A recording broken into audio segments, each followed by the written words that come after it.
যুক্তরাষ্ট্রের ক্যালিফোর্নিয়ায় pop superstar রিয়ানার loss অ্যাঞ্জেলেসের বাসভবনে ঘটেছে গুলি বর্ষণের ঘটনা। আতঙ্কের বিষয় হলো সে সময় গায়িকা নিজেই সশরীরে উপস্থিত ছিলেন বাড়ির ভেতর। এ ঘটনায় জড়িত থাকার অভিযোগে এরই মধ্যে ৩০ বছর বয়সী এক নারীকে গ্রেফতার করেছে পুলিশ। জানা গেছে ৮ মার্চ স্থানীয় সময় দুপুর ১টার দিকে বেভারলি হিলস এলাকায় এই লোমহর্ষক ঘটনা ঘটে। লস অ্যাঞ্জেলেস পুলিশ জানায় একটি সাদা রঙের টেসলা গাড়ি থেকে রিয়ানার বাড়ি লক্ষ্য করে প্রায় ১০ রাউন্ড গুলি ছোড়া হয়। এর মধ্যে একটি গুলি বাড়ির দেয়াল ভেদ করে ভেতরেও ঢুকে যায়। তবে ঘটনার পরপরই দ্রুত অভিযান চালিয়ে অভিযুক্ত এক নারীকে হেফাজতে নেয় পুলিশ। সেই সঙ্গে উদ্ধার করা হয় একটি অস্ত্র।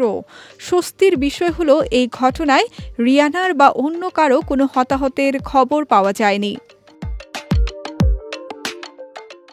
ঘনিষ্ঠ সূত্রের বরাতে জানা যায় ৩৮ বছর বয়সী রিয়ানা তার সঙ্গী র্যাপার এএসএপি রকি এবং ৩ সন্তানের সঙ্গে একই বাড়িতেই বসবাস করেন।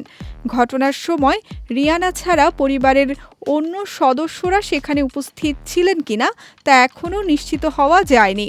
তবে স্বস্তির খবর হলো রিয়ানা বর্তমানে সম্পূর্ণ নিরাপদ ও সুস্থ আছেন বলে জানানো হয়েছে।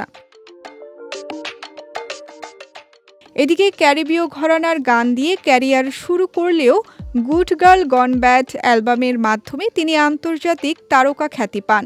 তার জনপ্রিয় গানগুলোর মধ্যে রয়েছে আমব্রেলা, টেক আ বো সহ আরও অনেক গান।